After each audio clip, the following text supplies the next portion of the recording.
Good afternoon. How is everybody today? No? Beautiful day like this? At least it's not stormy, right? Well, it depends what kind of a storm you're talking about, going after like the discussion he and I were having here about the Chinese yuan today. Remember that today's 26th. Yeah, might get into some of that next week. But anyway, this is week 3, politics of the dollar, Petro Dollar, and we're going to get into what that is. But the importance of oil. If you notice on that handout I gave you, the first page, there's a quote there from Max Aiken, or if you will, if you know who this character is, Lord Beaverbrook. He was the man that built the fighter planes during the Battle of Britain. He was every bit as responsible as any one of those fighter pilots for winning the Battle of Britain. This was, in fact, his son was an RAF fighter pilot during that battle. Max Aiken. And he one time said, "The kingdom of heaven runs on righteousness, the kingdom of earth runs on oil." Wow. Wow. There's a lot of truth to that one. A lot of truth to that one. You know, the importance of oil cannot be underestimated here, since it became really fashionable at the end of the 19th into the 20th centuries, particularly with regards to transportation. Many countries were still, well into the 1930s, using coal as an energy source, mainly to heat houses, that kind of thing. Oil was being used for transportation, for the most part.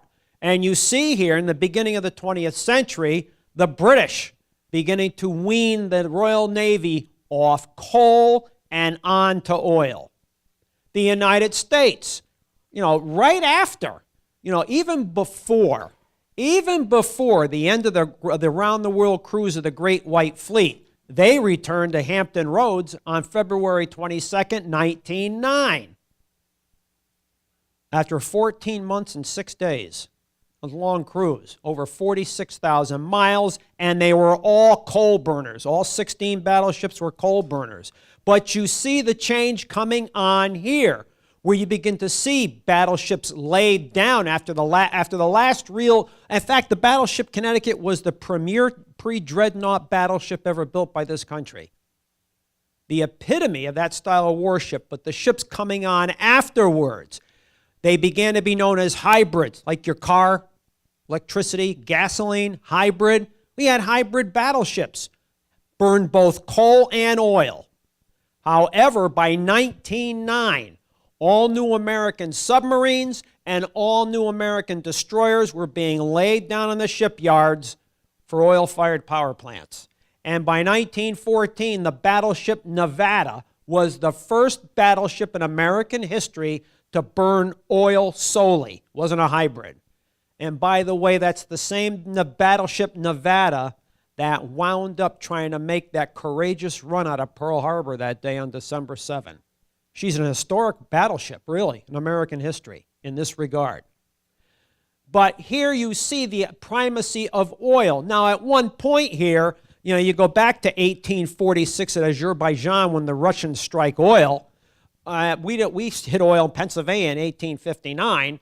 For the most part, up to about 1900 or so, Russia is the leading producer. However, there's going to be political and economic reasons why they're not going to be after 1900. John D. Rockefeller come to mind here? Standard Oil? Yeah. And so America's going to take over. We have the technology. We obviously have the money here. And by this point, we are the world's leading economic power. We're the world's leading industrial power at this point. We've displaced the British. And we're going to grease this machine with oil. We are going to grease this machine with oil. In fact, even to the extent, folks, that in 1916, when President Woodrow Wilson sends John J. Pershing, General Blackjack Pershing, into Mexico to chase Pancho Villa, because of Villa's raid on Columbus, New Mexico in March of 1916. Do you know how, that's an interesting, the Punitive Expedition, some people called it. It's probably one of the last, if not the absolutely last, actual cavalry expedition. You had horse and wagons, guys on horseback. Although, believe it or not, they did take some trucks made by the Jeffrey Company. They were four-wheel drive trucks. I had to get out and set the wheel hubs, that kind of thing. And so you see the changeover coming from horse and hoofs to now gasoline and trucks to move people, move supplies, oil and gasoline. But by the First World War, it's now on steroids. Oil and gasoline it's not gonna really dominate at this point, but revolutionize it. Well, you got the airplane, don't you? Sure. The tank comes out, right? Yeah. Submarines? Diesel engines on the surface, batteries under the surface. Hybrid, here we go again. And so you see it beginning to dominate, revolutionize, but begin to dominate war. And that will come in the 39-45 conflict. But here in 1918, the power of the United States is evident here. Even at this point, America is producing like 70 to 75% of the world's oil. In fact, in 1918, 80% of the oil used by the French Army and the Royal Navy came from the United States. Yes. Oh, when did we take over control of the Mexican oil fields? Well, that was early in the late 19th, early into the 20th century. Mexico is really going to be that first nation oil producer that's going to draw in outside powers to try to take control of this. And we're going to control anywhere from 70 to 75% of the Mexican oil potential at this point. And that was important. That's going to be like pre-Saudi Arabia here. But it shows you, and the British were also involved in trying to control Mexican oil. And so the Germans wanted in. That didn't set too well in Washington. And so now you see the big powers, like sharks, nibbling at these carcasses. That's coming. So Mexico is really that first real area of contention for control of oil. And it's interestingly enough here, later on the Germans, the Italians, and Japanese, they don't really control the oil. Who controls the oil? The West. The West. Dutch East Indies? Mexico? Who's going to get into the Middle East and Persia? The British. Who's going to formulate Iraq? The British. Saudi Arabia comes along. Who's eventually going to get in bed with the Saudis? We are. We are. The West controls it. It's what greases the wheels. And this is where we're going. But by 1918, 1919, 1920, the United States is producing 75% of the globe's oil. Mid-1920s, not much difference, 70, 72%. Into the 1930s, though, you begin to see here a big change coming. 1938 is that year. 1938. In that year, the Germans burned about 44 million barrels of oil that year. Nazi Germany. This is the last full year before the war. Last full year of peace. About 44 million barrels. The British are going to burn about 76 million barrels of oil. The Soviet Union, sweating and slaving under Stalin's program of forced industrialization. They're going to burn about 183 million barrels. I went to the, interestingly enough, I went to get the American figure here. In 1938, this country burned up 1,213,254,000 barrels of oil.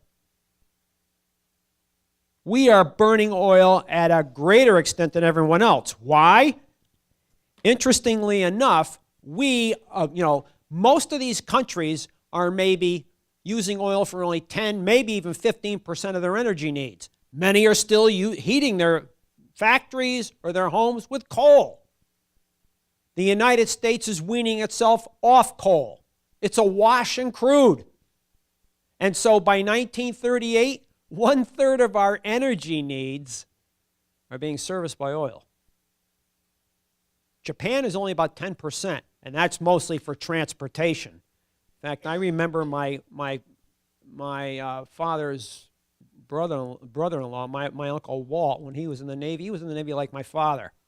And when the war was over, he was in the occupation of Japan, and him and 10, 12 other guys went on liberty. Well, where are you going to go on liberty in a place that's been bombed? But they go out anyway. And they're on their way back, and they're late getting back to the ship, so they're going to be on report anyway. So they find this bus. And since my Uncle Walt was a mechanic, hey, Walt, why don't you drive the bus? They get in it. It's a coal burner. It's a coal burner. Well, my uncle got it started, and off they go. Well, the Japanese driver had been in the woods relieving himself. He comes out of the woods, and he's screaming and yelling, waving his hands, and they're all laughing at him. You know, well, they get back to the harbor, and there's no brakes. And my uncle drove this thing right down the beach and right into the water. And as they're popping up, Shore Patrol is there with a list. Yep. But it was a coal burner. But again, transportation.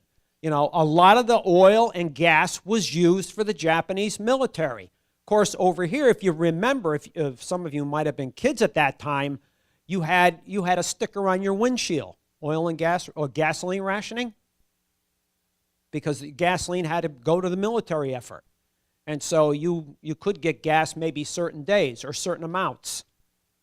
But there were still cars. Of course, if you had your 1936 Chevy, you had to keep it running until 1945, 46. But it was rationed. You didn't have a coal burner here. And so this oil and gas dominates this war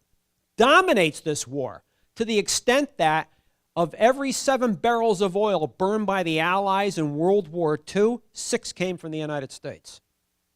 That's exclusive of the Soviet Union, which was also well endowed with oil. It's one of the reasons Hitler wanted it.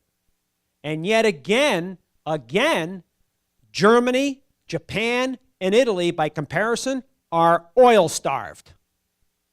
They're oil-starved. And so it's fascinating to see what happens after this. Valentine's Day, 1945, the United States and Soviet Union, they win this war. A war that didn't start in 1939, starts 1914. But they win it. Both of these countries are awash in oil. And so Franklin D. Roosevelt understands he understands why it's going to be important for this country to take control of energy supplies, whether they're our own or overseas. And what comes to mind here? Saudi Arabia. And so on Valentine's Day, 1945, they make the deal. That means Roosevelt and Abdulaziz ibn Saud on the heavy cruiser Quincy off Bitter Lakes, Egypt. Valentine's Day, 1945. U.S. military protection for the kingdom versus preferential access to Saudi crude, and every president, be he Democrat or Republican, has catered to that agenda ever since. That's the deal we made. Oh, would you rather have Moscow be in bed with Riyadh? No, I don't think so. That's the deal they made. We're on the world scene now. These are deals you make. But what does it do after this? Our money is going to be the world's reserve currency, and there's a reason for that. The world has gone through severe shocks. The 1914-18 conflict, the Depression, the 1939, or actually 1931 to 1945 conflict. And so how many shocks can the world take? There has to be some kind of order lent to this. Interestingly enough, it's going to be the United States that's going to have to bring order to this. And part of that will be the dollar. The dollar. And so, because we are the only game in town, Everyone else is bashed up, right? The British were the world's ranking colonial power. That gig's over. The British no longer can call the tune here economically, diplomatically, politically, socially, militarily. They're finished. Their run is over. The Soviet Union is the world's second leading power here, but they are not in the position we are in. We come out of this, were we really bombed at all? No. We come out of this war with more food than we can eat, more gas than we can burn, more money than we can spend, more clothes than we can wear, and we have the bomb. What's not to like here? Yet don't sell the Soviets short. They were the world's second leading industrial power, and a lot of their industrial effort was behind the Urals where it couldn't be bombed. That's going to be an ace in the hole for Stalin. An ace in the hole for Stalin. But again, this country is stymied to a certain extent because instead of losing 405,399 dead like the United States, according to the Navy Department, they lose upwards of 25 million. And 75% of that dead are men. And on top of that, 70,000 villages, hamlets, towns that existed on June 21st, 1941 have been wiped off the map by May 7, 1945. They have a lot of rebuilding to do. But it's the United States, and that money known as the dollar takes primacy here. I went in last week about what we did to the Brits. Again, real quick, the British, this was a $16 billion creditor nation in 1940. It's a $12 billion debtor in 1945. They've only got $12 million in gold left. They're shot. They're done. How are they going to hold on to this empire? Without our help. Without our help. And they have to come here, hat in hand. We need $3.7 billion. Yeah, you can have that money. You can have that money, but $930 million has to be spent here or no deal. All your imports have to be paid one of two ways, gold or the dollar, or there's no deal. And if you think you're going to go to some of your Commonwealth countries for a better deal, forget it, the deal's off. Well, where are they going to go? It's the dollar, that's the world's reserve currency, and we're going to use it as a bludgeon here. And you begin to see the change coming here. Again, you go back to what happened to Mohammad Mossadegh in 1953 when he wanted to nationalize Iran's oil. He was suborned by MI6 and the CIA. And he was the duly elected leader. Duly elected, get that one. Wanted to nationalize Iran's oil. Well, he can't do that because the British, as a partner for the United States, needs to rebuild itself with cheap oil. But go beyond that. By 1950, interesting what you see develop here with the power of the dollar and oil companies. Interesting how foreign policy is conducted. Where when companies make money overseas and have to report that profit, don't they pay tax on? Well, they're supposed to, right? You're supposed to pay tax on it, right? And somebody's laughing back there. It's supposed to pay tax, right? Isn't that how this is supposed to work? Well, State Department and the Truman administration acquiesced to this. I mean, keep in mind what you're seeing here. The growing power of the oil companies, especially in places like Saudi Arabia, Exxon, Mobil, Texaco, Standard Oil, California, Aramco. So instead of just sharing a percentage of the profits with Saudi Arabia, they agreed to a 50-50 split with the Saudis. And this is going to be carried forward later with some of the other countries that we're doing business with. But it's the Saudis that are significant here. And why is that? Because that money, those profits that the oil companies are going to split with them, they're not going to have to report it as taxes. They're going to report it as a tax to the host country. They're not liable to taxes here. And why is that done? Because one of the reasons is the growing power of the Israeli lobby here. Aren't we going to be the major backer of Israel? Yes. Interesting. if we want to go, if you got congressmen who want to go before Congress and ask for more money for the Arab states, they don't have to do that. The Arab states are already going to get that money. There's going to be no backlash from Israel. So it's interesting here that foreign policy is being conducted in the boardrooms instead of Congress. There's trappings of a corporate state. What happened to the taxpayer? What happened to the taxpayer here? What happened to the idea of electing somebody so they have power of the purse representing you? What happened to that? And so it's fascinating here where this goes. The dollar backing, the dollar and oil. This is what you're seeing develop here. Now, as you go through the 50s and you go through the 60s, America is accumulating a balance of payment deficit. And that's going to be accentuated by the Vietnam War. I find it fascinating here that in 1964, this country has a balance of payment deficit of $17 billion. By 1970, 6 years later, it's $96 billion. That's a problem. Keep in mind, fighting World War I cost this country, according to some economists, $2 million an hour.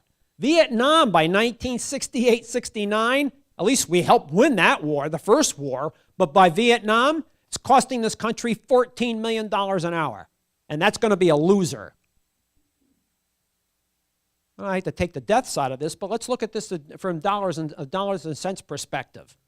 One of the major reasons Europe is going to get dollars, one of the major reasons they're going to recover is because of our balance of payment deficit.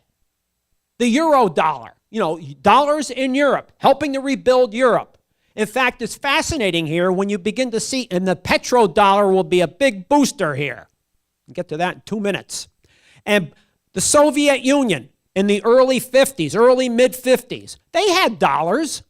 They didn't want to invest them here. Of course, keep in mind, this is one of the raw points of the Cold War. They're afraid, Moscow's afraid, Khrushchev's afraid, if I invest this money in the United States, which I'm sure he wouldn't have mind doing, but if I invest this money in the United States, what's to stop the United States from imposing sanctions on us if we run up against each other politically? So where am I going to put this money? How about Europe? They could use it. Interesting. This helps Europe. But by the end of the Vietnam War, when Nixon takes us off, we're not backing the dollar anymore by 71 with gold or silver anymore. How are you going to back the dollar? Shouldn't it be backed by something? And then by January 1973, we're going to be out of Vietnam. I mean, we're not out of it. We lose politically. However, what also happens the same year in 1973? The Yom Kippur War. And you're seeing now the lack of power or hold on these Arab countries. This is not 1953 anymore. You can't just go in and suborn the leader to keep control of the oil. Who was controlling the oil by the end of 1973? Not the users, it's the producers. And what does OPEC, especially the Saudis, what do? The Arab producers. Don't they cut off the West for a while from oil after the Yom Kippur War for supporting Israel?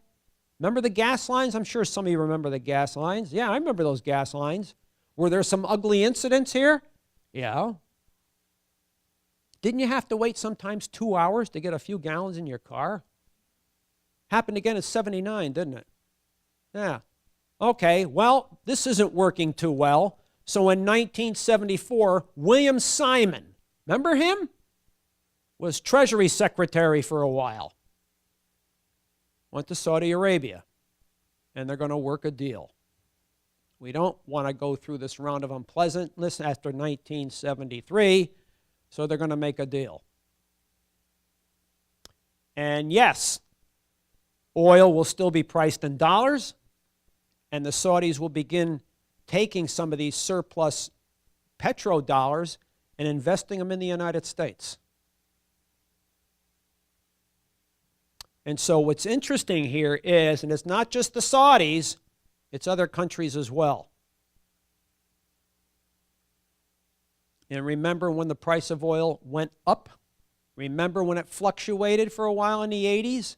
And you'll see that during the Iran-Iraq war when actually the price goes down.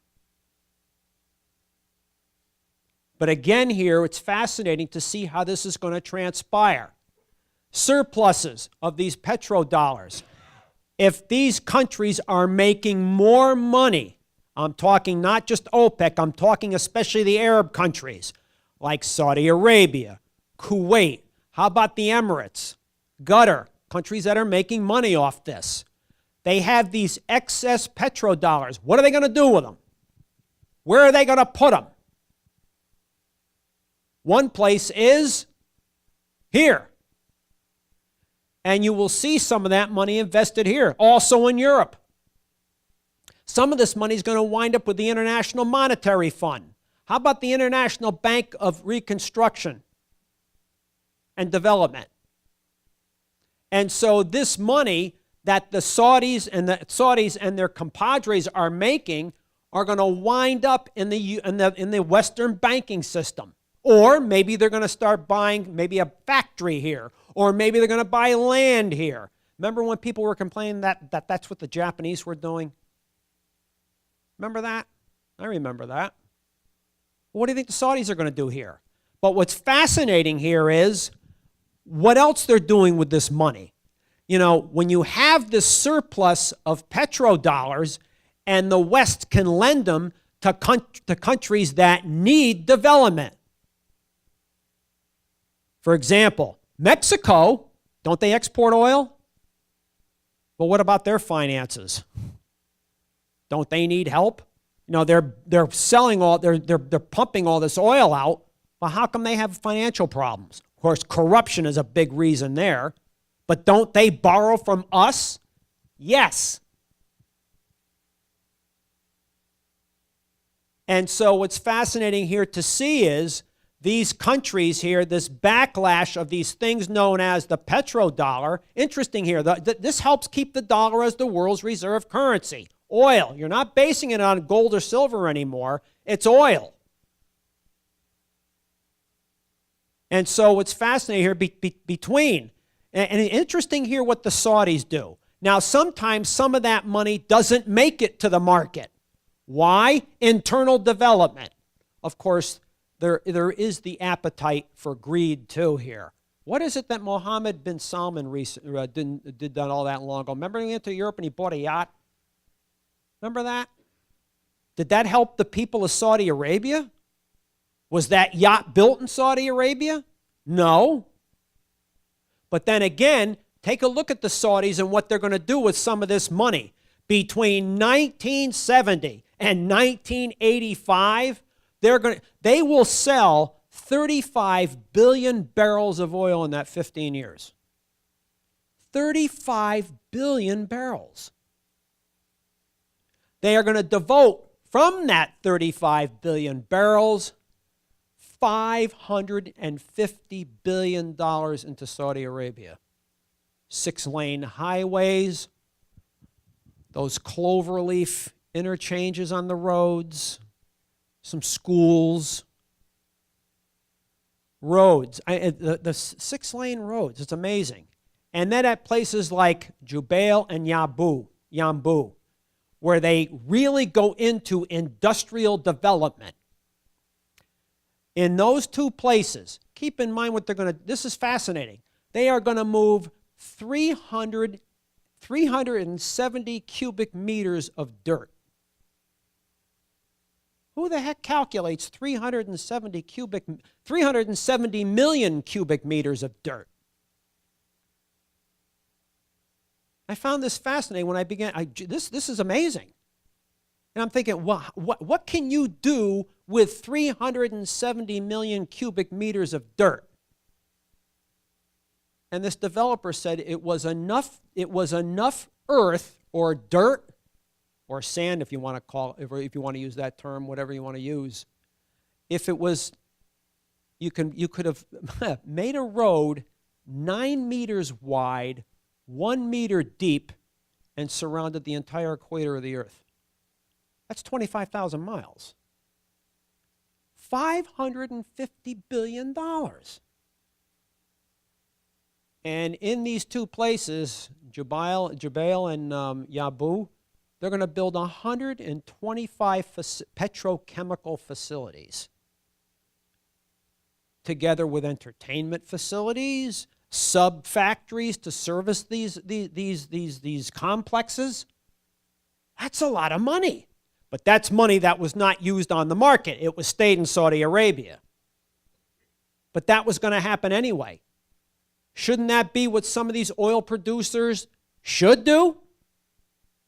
Aren't you helping your own people? One would think. One would think. And between 1974 and 1981, the Saudis, and in particular, I mean, Kuwait was involved with this, they'll spend $44 billion. They'll earmark $44 billion for foreign loans. And so some of the oil money is being used, if you want to call it for good things. And also interesting here, between 1974 and 1981, there is a surplus, and it amounts to $450.5 billion of petrodollars in that 7-year period.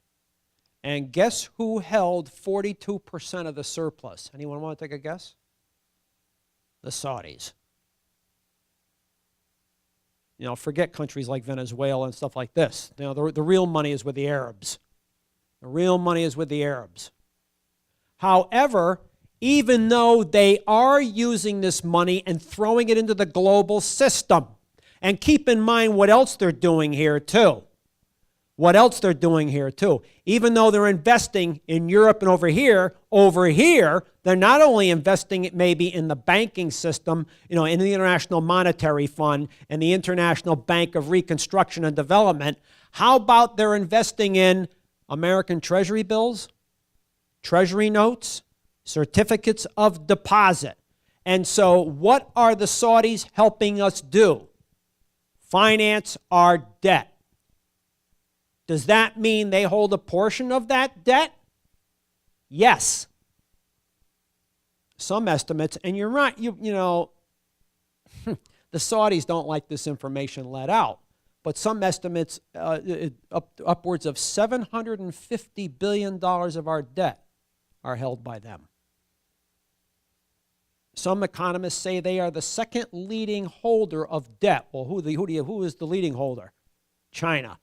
About $1 trillion, some estimates are. That gets back into what you were mentioning earlier about the Chinese currency.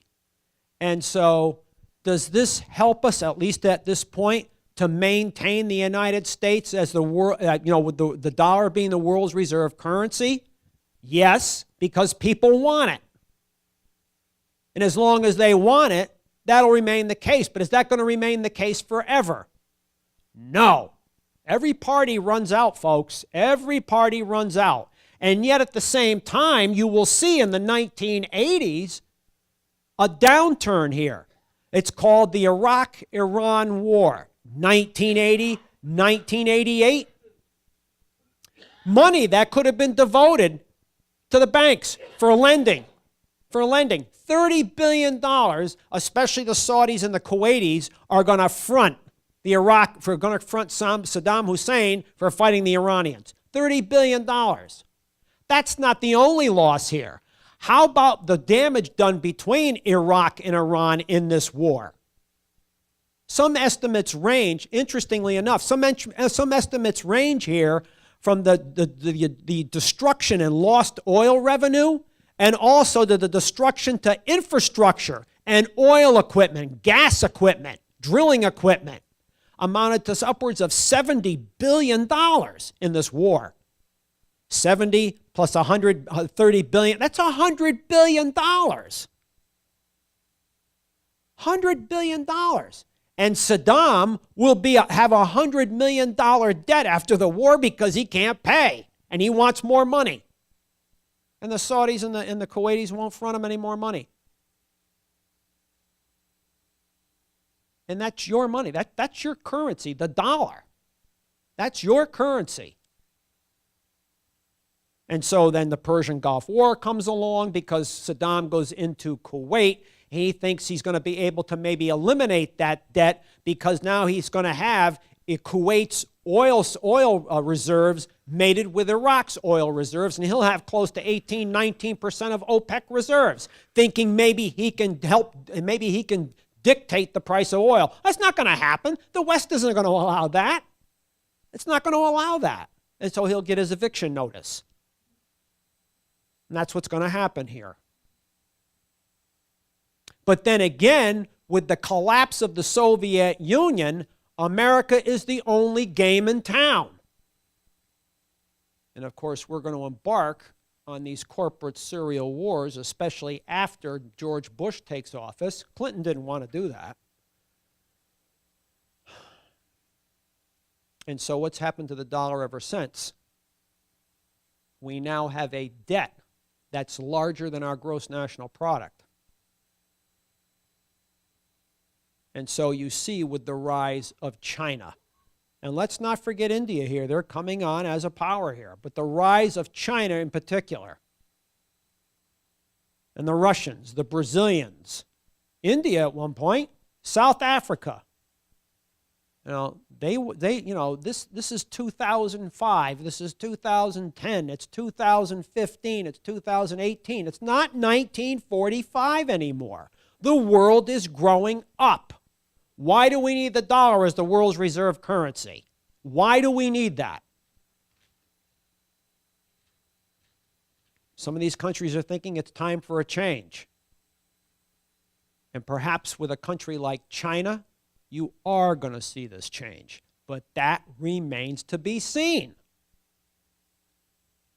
But again, the American domination that existed in 1945,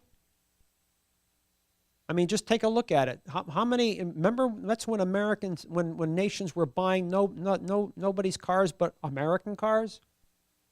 Washing machines? How about televisions? How about radios? What happened to all that? Was that going to happen? Of course it was. Can't have expected to have America to last forever. Nothing lasts forever. The one concern I really have here is, you know, after the British collapse as the world's dominant power, they had a soft landing. They had a fairly soft landing, courtesy of the United States. Loans, the Marshall Plan, so on and so forth. But my concern here is, who's going to write a Marshall Plan if we collapse? That's an issue, isn't it? That's an issue. That's a real issue. It's actually frightening to see what could come of this, because then if the dollar is no longer sought after, then how are we going to afford Social Security, Medicare, Medicaid, education? You know the usual suspects here. How are we going to afford all this? Something's going to have to be done. And what that is, you say. Anybody have any questions or comments to make? Well, I mean, didn't you see that during the Obama years? They printed up $4 trillion. Now, what I find interesting here is, you go back to 1980, and, you know, the financial sector was only like, what, 5% of the economy? Now you have very few large banks, and yet they're like, what, 10, 12% of the economy, yet Their so-called production of money and finance, they amount to 25% of the economy. You would think with all that money that was printed during the Obama years, small and medium-sized business would be what? Hiring left and right. Well, where did a lot of that money go? Credit card debt, student loan debt, things of this nature. How about fronting the 10% of the American public that actually move the stock market so they can buy shares back and raise the price per share? What happened to that money that could have been put into the economy? Or that bank bailout. Remember that one? 2009, Mr. Obama. That's why Obama's put in office. You couldn't have expected John McCain and Sarah Palin to sign off on that. That wasn't going to work. But Barack Obama, tall, young, handsome black man, speaks well, went to a stellar university with his Vice President Joe Biden, Mr. Plastic from Senator Plastic from Delaware. Yeah, that'll work. And so you see the bank bailout here, and $755 billion, and yet only 1% of that money goes to small and medium-sized business. Who gets the money? Goldman Sachs, Morgan Stanley, AIG, and then AIG is a funnel for additional money going to the banks. And so, it's a horror show. I mean, a lot of that, imagine if some of that money, more of that money could have been put towards small and medium-sized business. Or how about education? Or how about the other thing that happened in August 2016 when the Army reports, the bean counter at the Pentagon says the Army can't find $6.5 trillion. Now, how come that wasn't front page news here? How come Mr. Trump didn't say anything about that? How come Hillary didn't say anything about that? How come Sanders didn't say anything about that? You know who said something about it? Jill Stein. What happened to her? You better do here. I'm sorry, my English is not enough. My question is, after World War II, America amassed the capital, according to Professor's explanation. And everybody know it. The superpower, after naturally the Soviet Union bankrupted. Then now China is coming up. And Trump, a couple of days ago, he put there some, in order to correct to a certain degree, the imbalance, trade imbalance, I mean, put there certain duty, steel and aluminum. It's not huge, but still, someone asked after the press release of the President Trump, something. Then Trump just mentioned a few words, $500 billion trade imbalance between United States and China is huge, he said. He's a simple businessman, not only the president who represents the United States, but also he counts a number. He told $500 billion deficit, just only the China is not, it's a huge number, he said. That's his simple word. How American, the Wall Street, headed by Wall Street, or the American big guy, how respond the Trump's such a simple number, $500 billion minus number is not small, he said. Well, but then again, $550 billion, that's a large number. But then again, aren't American corporations and privileged individuals hiding upwards of $3 trillion overseas, so it can't be taxed? I mean, it's interesting here when you look at these figures, because go back to what I mentioned before about the oil companies. 1950, reporting their profits overseas as a tax to the host nation, which is Saudi Arabia at this point. So they don't have to pay tax on their profits. But then again, the Saudis are getting extra money here instead of just a percentage of the profits. They're getting 50%. And so this is foreign aid to a nation without you or you're the person you elected having a say in this. Well, then go back to, and this is interesting too, because I didn't mention this before, going back to the Europeans and how they were making money, getting dollars because of the balance of payment deficit. Go back to what I mentioned earlier, 1964, we had a balance of payment deficit in this country of 17 billion, and then by 1970, it's 96 billion. Well, the Department of the Treasury, now keep in mind, usually the Department of the Treasury is usually run by what? Some Wall Street bigwig, right? Usually. Also allowed, get this, they allowed or wrote regulation to allow overseas corporate profits. In Europe, they didn't have to repatriate those profits here for taxation. They could leave those profits in Europe.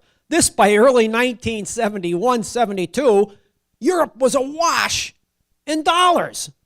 Awash in dollars. You got to unload them.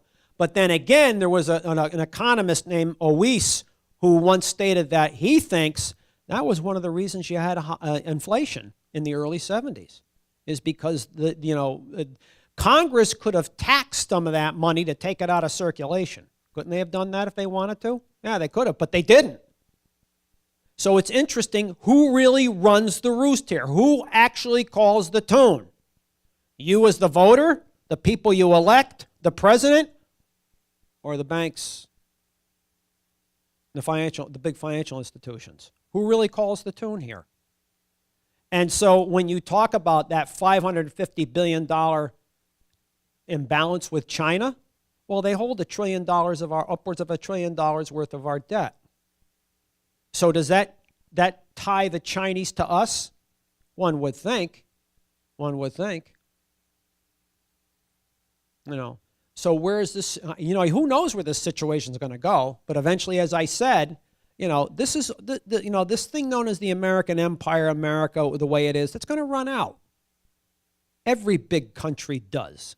Name me one that didn't fall apart. Name me an empire or a big power that didn't eventually come to an end. They all do. Why? They're run by man, for one thing. Anything man does doesn't last. We don't last. Oh yeah, the British.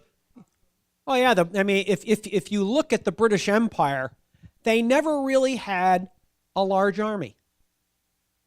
They had two things: the Royal Navy, which used to move that smaller army around, mobility in war, and the pound. You could employ that as a weapon. Oh, we don't need to spend blood. Why don't we buy it? What do? What did we do with the dollar? No, we don't. Look at some of these companies like United Fruit, which later became Chiquita Banana. Relying on a superior currency, they could buy up some of that land in places like El Salvador and own that land. They're growing the bananas on, and then pay the people peanuts, and then have enough money left over to keep some dictator or some lackey in power to make sure that situation remains. British weren't doing too much different, but after a while, yeah, you get into a couple of conflicts, like the 1914-18 conflict, the 1939-1945 conflict, and the British, and let's add the French here. They don't have those economies of scale. Who had the economy of scale for two such conflicts? The United States did. Look at the size of the United States. Look at the resources of the United States compared to something like England. And many of our resources were domestic. We didn't have to go get them. But of course, as we grow as a power, things like uranium, right, we have uranium here, but we were also taking uranium out of Niger. How about tungsten, chrome, Africa, oil? As our economy develops, we're gonna outstrip the domestic supply. So now we're gonna be getting oil from overseas. China's doing the same thing. China actually was producing some 3 or 4 million barrels a day. That goes back to what Smedley Darlington Butler once said. He said, I helped Standard Oil operate in China. He said, I helped Standard Oil operate in China. But now, with China having to use 8, 9, 10 million barrels of oil a day, 4 million barrels a day ain't cutting it. You have to. And so maybe that's why China is Iran's biggest oil customer. And so it happens like with the United States. We grew as this power, and we're going to use our currency. Remember when I went into you were here last week, when I talked about what we did in the Philippines, what we did in Cuba, what we did in Haiti. These were examples of how we use our money to impose power at the expense of really a massive military expedition. In other words, each dollar is a soldier. All you got to do is print it. If it gets burned up, we'll print another one. Can't do that with a man. You know, blood, that's messy. The dollar? Hey, who cares? So we don't have to use a lot of troops. We can use a lot of money. Of course, now, since the dollar is no longer supported by what? Gold or silver? And it's running out as far as that world's reserve currency with regards to oil. I mean, the Chinese currency is coming on here. What is the dollar backed by now? The XM-1 tank, F-16 fighter, and Navy aircraft carriers? And so maybe what you're seeing here with the United States, it's eventually going to run out like the British Empire anyway. Just like the Roman Empire eventually ran out. They all run out. And so, yes, but especially after 1945, our currency was used as a bludgeon. Remember what I said at one point about Franklin D. Roosevelt in 1940, telling reporters, you know, the British are in another war, and the British have a lot of investments overseas and assets, and they're probably going to have to liquidate some of these investments and assets to pay for this war. Wouldn't it be nice if we could have some of those? He's talking about his ally. You can feel the love in the room here. And so, again, a war of this size just eats up the British economy. Well, maybe that's what we're doing to ourselves right now. You see China in many wars? No. What's their foreign policy based on for the most part? Economics, just like ours was at one point. The cycle. It keeps going. And he's talking about the rare earth minerals from some of the emerging technologies, batteries being one of them. Yeah, and isn't there lithium in Afghanistan? But things like lithium are important for batteries. And also Africa, which is interesting because when it comes to Africa, you know, I get a kick out of this from some of these people who support Mr. Trump. Oh, Obama was a soft touch. It's under Obama that we now have AFRICOM, the African Command. It's with Mr. Obama, not with Mr. Bush, that the president can sit in that office on Tuesday morning and line up a drone to take somebody out. Right. Oh, yeah. And some of that means the Congo. And so, yeah. And so, yeah, these minerals and these resources, that's why you have these wars in the first place anyway. They're resource wars. It's what they are. Remember that old term, the Great Game? Remember that one? Going back to the 19th century, between the British and the Russians, and then throw in the French and the Germans. But the Great Game is being played again. Now, going back to what you're alluding to, you look at Africa, you look at the Middle East and look at Central Asia, there's a lot of those minerals you were saying, but there's also oil, natural gas, uranium, tungsten, gold, silver, you know, the usual suspects. And is that going to bring the United States, Russia, China, the EU, Japan, India to the table here? Yeah, it sure is. It sure is. It sure is. And so, you know, it's no longer America the only game in town. Now you got a whole bunch of kibitzers playing this game. There's 1 million Chinese that live in Africa now. You think you're going to find 1 million Americans that are going to live there? Yeah. Of course, when you got 1.5 billion, 1 million is what? She's asking about, you know, about the dollar not being really backed by it. Well, it's backed by your faith in the credit and your faith in your government. I don't have much faith in my government, so that went out the window. No, I mean, if you have so many, you can if you pin your currency to gold, you're only going to be able to print so much money depending on how many ounces of gold you got. However, if you can take yourself off that and print all this money, well, the other side of the coin here is, the United States, the saving grace, at least for a while, was we're the only game in town. And so whose currency are they going to want? They're going to want the dollar. But that's running out. And so, and again, go back to the founding of your country. Again, I mentioned the first talk, the Currency Act of 1764, when the British Crown, didn't want the colonists to print money. Well, this was an exercise in independence for the colonists. The Navigation Acts, the British didn't want gold or silver currency exported to the colonies. Well, if the British have to pay the bankers, because they have to, the Crown borrowed too, especially for the 7 Years' War, they have to pay the bankers back. Well, they have to pay them back in gold and silver. And so when the colonists don't have enough gold and silver and they want to improve their economy, they're printing up their own, 13 colonies printing up 13 different currencies. But many of these economies were local. But again, can the British tax the colonists and take this paper money and then pay the banks? No, not going to work. And so you begin to see the economic prospects of the colonists going south.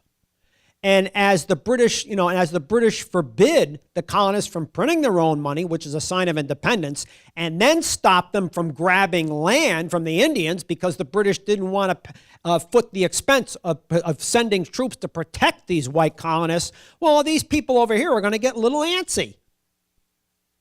Our economic prospects are going down. But then again, they're going to print money to pay for the war, and that currency will be worth next to nothing in many respects. But once the war is over with, it's going to be Alexander Hamilton that's going to put some sort of order to American finances. And he'll get foreign investors into this country, and we'll eliminate the debt. And now the American currency begins to mean something, but it took a while. But now, go back to what we were talking about earlier. During the Obama years, they printed up some $4 trillion. Well, where'd that go? And so, are we living in a fantasy land here? She says yes. And so, what's going to happen eventually to the economy? That's the $64,000 question.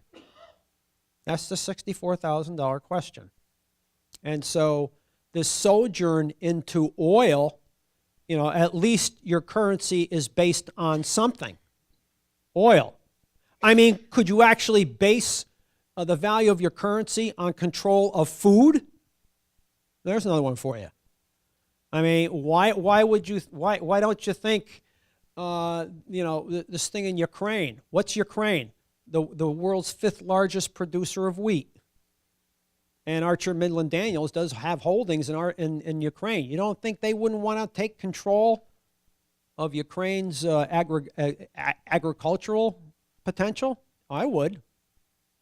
Is this maybe one way over the, like companies like Archer Midland Daniels, Monsanto, instead of ExxonMobil, and so on and so forth, maybe the food companies taking over from where the oil companies left off, and your currency can be based on food.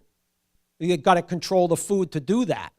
But keep in mind one thing, and this is usually accorded to Henry Kissinger. Control the oil, control the nation. Control the food, control the people. Control the money, control the world. So the money has to be based on something. What do you base it on? Gold, silver, oil, food? No, it's based on your faith in your government. Okay. If you can defeat all comers. Right. But that doesn't solve the problem. That's confronting the American economy now. And this isn't going to go away. This isn't going to go away, which is why, and I talking to some of these youngsters who are taking to the streets, against assault weapons and these mass shootings and so on and so forth. And my wife and I were talking about this the other night.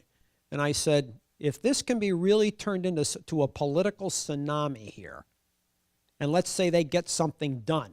I mean, I'm sure you must have heard the comments by Rick Santorum. Maybe you heard the comments of Marco Rubio. Yeah, they're downplaying this. In fact, Rick Santorum said yesterday, well, instead of them taking the streets against assault weapons, why don't they learn CPR? Yeah, yeah. My contention here is it's not the assault weapons. Supposing they start a real political movement, they get something done here. Well, what's next on the list? How about student loan debt? Now, the banks aren't going to like that, are they? And so, and you're going to see a backlash to these kids. What did you hear yesterday? Rubio, right. You know, it's nice, these kids, 15, 16, once they become 18, 19, they're considered adults. It'll be a different story. So we'll see where this goes. But could this become an economic agenda? Many revolutions usually do. Yes. Well, yeah, right. But then again, you know, it's interesting here too. You know, it's nice to be a military, but then again, look at the Soviets. Not many countries want to tangle with the Soviets. Yet the problem with the Soviets prior to their collapse, it's nice to be the world's #2 military power, but when you're 63rd in living standards, how long are you going to maintain that? Right, guns before butter? Or trying to have, like we did in Vietnam, guns and butter? Where in World War II it was guns before butter. You know, it's interesting what you're saying, pardon me, what you're saying is largely true. Because China, interestingly enough, again, go back into history, China is doing the same sort of thing in a modern sense, what Tsarist Russia was doing in the 15th, 16th, 17th, 18th, 19th centuries. A contiguous empire. They're doing the same thing. Oh, and they're doing it, and they're not doing it with an army. They are doing it economically. And that goes, and again, when you go back to the late 1990s, early this century, where America was beginning to build these bases in Turkmenistan, Tajikistan, Kazakhstan, so on and so forth, what were the Chinese doing? What you're just saying. You know, there are trucks going back and forth every day with all manner of trade goods. And that's what they're doing. That's the long haul. Is that probably the proper way of doing it? Yes. Yes. And so, you know, you're saying, well, this takes a long time. Yeah, look at how Tsarist Russia expanded. They had a contiguous empire. That's how we started, isn't it? We were a contiguous empire before we went overseas. That was manifest destiny. Only Russia did it on a larger playing field. And China is going to be doing this on a larger playing field. In other words, you're getting that another one of those empires coming out of Asia. Here we go again, like the Mongols. Of course, the Mongols did it from horseback. The Chinese aren't doing it from horseback. You know, but it's another empire, isn't it? Isn't another empire in the making? Yes. He's talking about India maybe as a threat to China. That could be. I mean, didn't they fight a couple of wars? Yeah, back in the 60s, remember? And so, but India, yeah, is an emerging power, but as an emerging power, they have a lot of income inequality over there. And, you know, looking at China, China has, you know, some people call it economic miracle, you want to call it that. Their middle class is bigger than our entire population. But then again, speaking of China, what happened? What happened with the president recently? Didn't they do away virtually with term limits here? That's virtually a dictator or a CEO of China Incorporated. how long is that going to last? That's the thing. How long are the people going to put up with this? You know, there are many people, and China too, there are people who living in the outback really haven't been modernized yet. Is that going to come? Probably. But again, I know a fellow in particular who moved from the United States, and I swap a lot of emails with him. And this guy, Brian, has a corporation there. And he says he'll never come back here. He says there's just too much opportunity in China. Although he says he does criticize to a certain extent the political leadership. And I told him, I said, that's communist. It's state capitalism is what they're practicing here. It's state capitalism. But at the same time here, is this an emerging power? Yeah, of course it is. But so is India. But India has a long way to go before it actually catches up to China. There are just, you know, is there a lot of privilege and a lot of income inequality in China? Yeah, there is. But they have more of a developed middle class than India does. And that holds China in pretty good stead. The other side of the coin here is, as this middle class in China expands, how long are they going to put up with virtually an authoritarian style of rule? That remains to be seen too. That question is hardly ever broached. Well, yeah, somebody's got to take the hit. Right.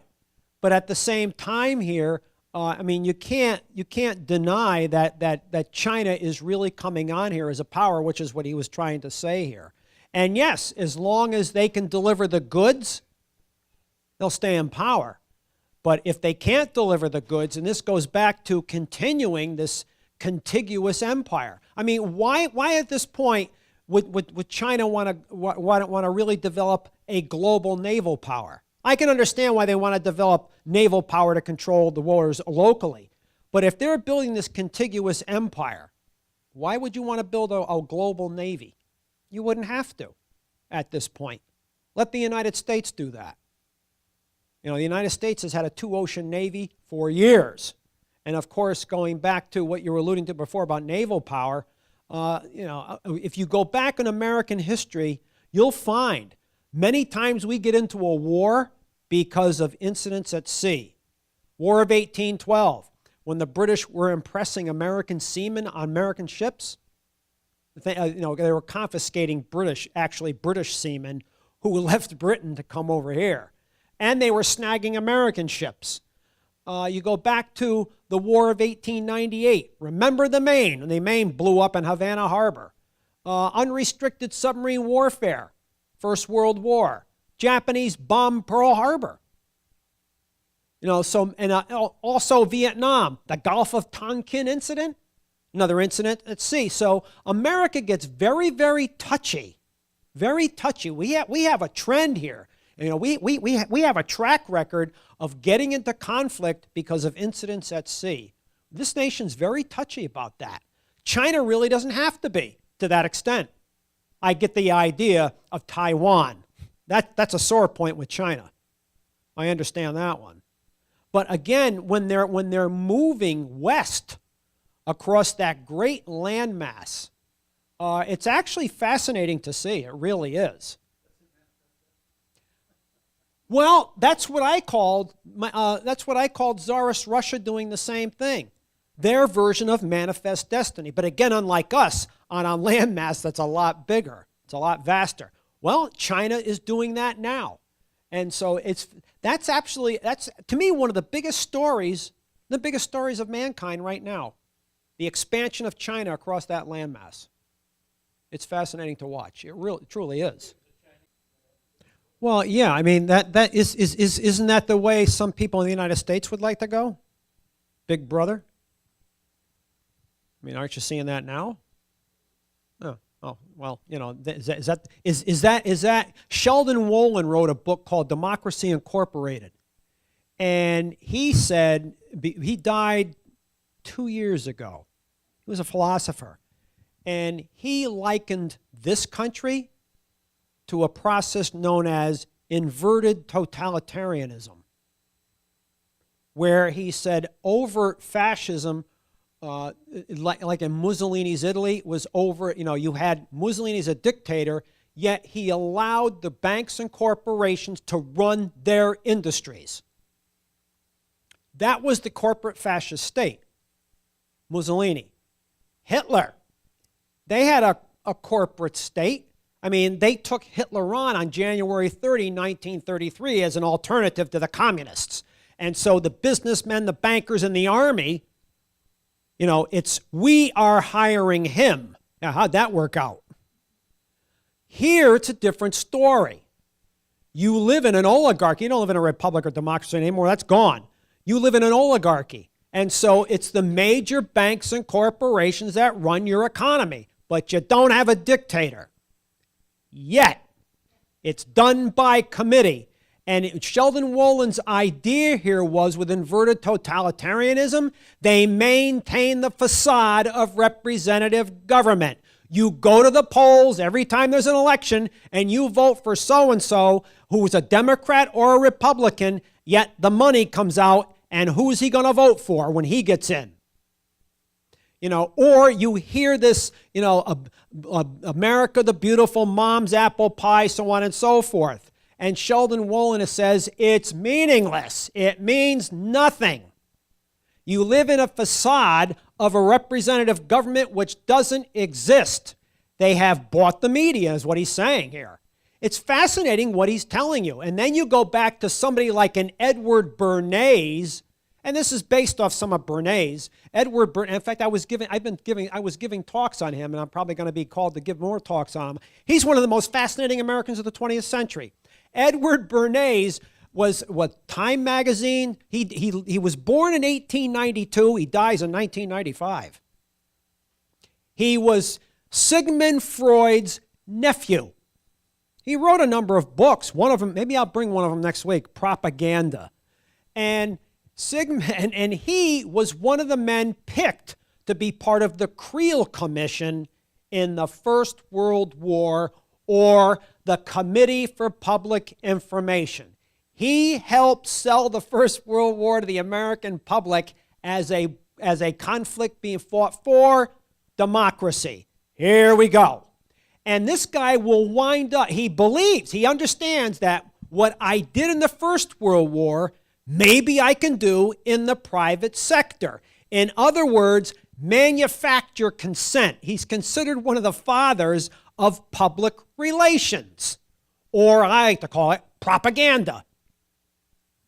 And one of his first stops, interesting, one of the first stops is L&M cigarettes. Remember them, Liggett and Meyer? Remember L&M cigarettes? Yeah.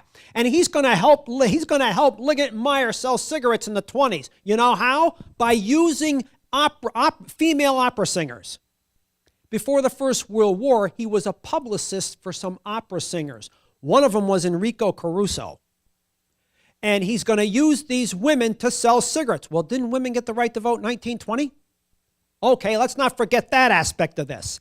And he's going to resort to these beautiful female opera singers, and he's going to sell this point that cigarette smoking is great for your throat. And Liggett and Meyer are going to sell millions of cigarettes. Well, there's female opera singers smoking, right? So it must be good for the throat if they're smoking. Well, he hurts the cigarette sales of Lucky Strike. Here we go. George Washington Hill of American Tobacco Company buys Bernays from L&M. Now Bernays is going to sell cigarettes for Lucky Strike. He's still going to use women. He can't use the female opera singers. Been there, done that. So what is he? Comes up with a new campaign. Maybe you've seen this, the late 1920s, in like an old history book where there's this beautiful thin lady in a slinky red dress with a cigarette between two fingers, and she has that faraway look. She's looking out a window. That's Bernays. And since he already used women to sell cigarettes for L&M, and since women got the right to vote in 1920, they come up with a new limerick to sell L&M, to sell Lucky Strike cigarettes. They call the woman with the cigarette, and on the bottom is a caption. They call cigarettes torches for freedom. They sold millions of them. And so he understood how you can mold the public mind and get the public to do what you want them to do, what you want them to do. Ah, here we go. Right. And yet he didn't smoke. He wouldn't smoke. But his wife Dolores, she smoked, and she tried to get him to stop. He tried to get her to stop for years. But the fact of the matter, and he would also be used as a publicist for United Fruit Company. And he goes from cigarettes to bananas. And the guy was amazing. In fact, United Fruit, get this, was paying this guy in 1948 $100,000. 1948. There were many people not making $100,000 a year in this country in 1948. And he didn't want his name public, which is why when Time magazine came out with their 100 top influential Americans in the 20th century, he was in the top 100. And I mentioned this, and people go, who? Yeah. In fact, I've given that talk a number of times, and if somebody always pipes up and says, you have anything to do with the sauce? No. He spells his name Bernays. Has nothing to do with the sauce. I said he might have sauced a lot of people, but he had nothing to do with the sauce. But I mean, it's people like that that are really fascinating to get to know. In fact, the Nazis wanted to hire him, and he said no. Nixon wanted to hire him. He said no. But, you know, he wrote 2 books, and so if you read Mein Kampf and Adolf Hitler's use of propaganda, you know, Hitler was an ace at trying to mold the mind. Him and that malignant dwarf of his, Joseph Goebbels. That's what Goebbels was called behind his back, the malignant dwarf. You didn't call him that to his face. But that's because he had a club foot, believe it or not. The malignant dwarf, just like they used to call Goering, Fatso Goering, you know, because he was chubby. But it's interesting, these people, how they change the mass. And so going back to China, that gentleman in the back was saying is quite right. Yeah, they'll stay in power as long as they can deliver the goods. But once they can't, we need a change. So, interesting what you see here. Fascinating. Fascinating. Talk about tariffs next week. If I remember, I'm going to bring that book, Propaganda, just for 2 minutes. And it's a fascinating book. It really is. It was written in 1928. And he wrote another book, Crystallizing Opinion, in 1923. I mean, the man really knew how to mold a mass to get them to do what he wanted them to do. Edward Bernays. He knew Walter Lippmann. And Walter Lippmann said, yeah, he was the engineer of consent. What a title for somebody. The engineer of consent. Wow. Yeah. And don't think Madison Avenue didn't learn from him. They did. They did. Yeah. Well, look at the cabbage. Remember the Cabbage Patch doll? Yeah. I remember that. Were there people fighting over this thing? A doll. Yeah. And it's ugly. Jeez, you know, unbelievable. Beg your pardon? I always remember. In fact, I've used this quip periodically. I always remember one of my favorite movie lines was Eli Wallach in the Magnificent Seven, when he was discussing the fate of the villagers with Yul Brynner, and talking about the concern for the villagers, and Eli Wallach says, as the bandit chieftain, can we be concerned with that? And then he says, if God didn't want them sheared, he wouldn't have made them sheep. What a line. Wow. What a line. Is there truth to that line? Yes. If God didn't want them sheared, he wouldn't have made them sheep. And it's the way Eli Wallach was a good actor. I mean, he delivered the line perfect. Yeah, interesting. And how that can be played off onto real life. It can be. If God didn't want them sheared, he wouldn't have made them sheep. Wow. Amazing. No, this is the last one now. We are in discussions about 2 more in the fall. And one of them, I've already begun writing it up, will be the revolt of the planters about the Civil War. But not about the battles. I'm not going into the battles. That's, heard enough of that. But the idea of Southernism, the idea of the Southern aristocracy, and how this Confederacy was actually a rightist revolution. And that backdrop about the Southern agrarian potential here, the Jeffersonian idea of the agrarian versus the Hamiltonian idea of industrialization, financialization, which helps lead up to the Civil War. And another one I'm going to do is, although I'm going to be working on a couple for next year too.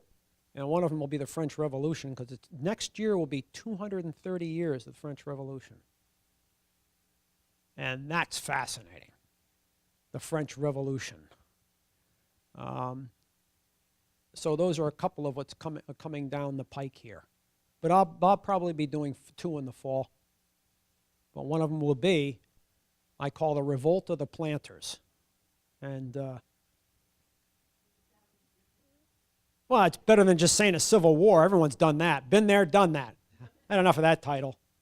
But that's really what this was.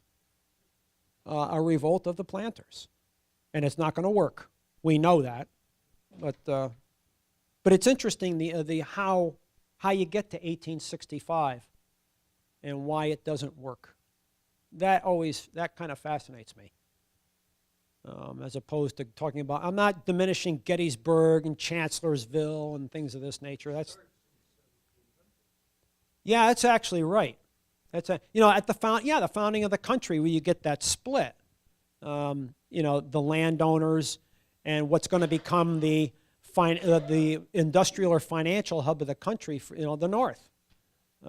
You see the differences then. But then again, they're going to kick that can down the road called slavery because they need to put this together first. That we can solve later on. Well, you know how it's going to be solved. Oh, yeah. To me, that would have been a ship to be saved as a museum. But they didn't see fit to do that, mainly because it's the first battleship to burn oil solely, and it made that courageous run out of Pearl Harbor. I mean, that story alone is fascinating. And it wasn't even the commander on board. It was a Naval Reserve officer that came up with if I get sunk here, I'm going to block the channel, so he beached it off Hospital Point. Yeah. It's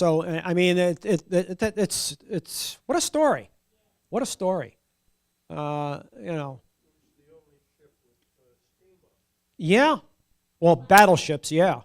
And there were a number of destroyers and a few cruisers that got out. But battleships, thank God the carriers weren't there. That's the thing. The carriers weren't there. That really would have been a problem. Yes?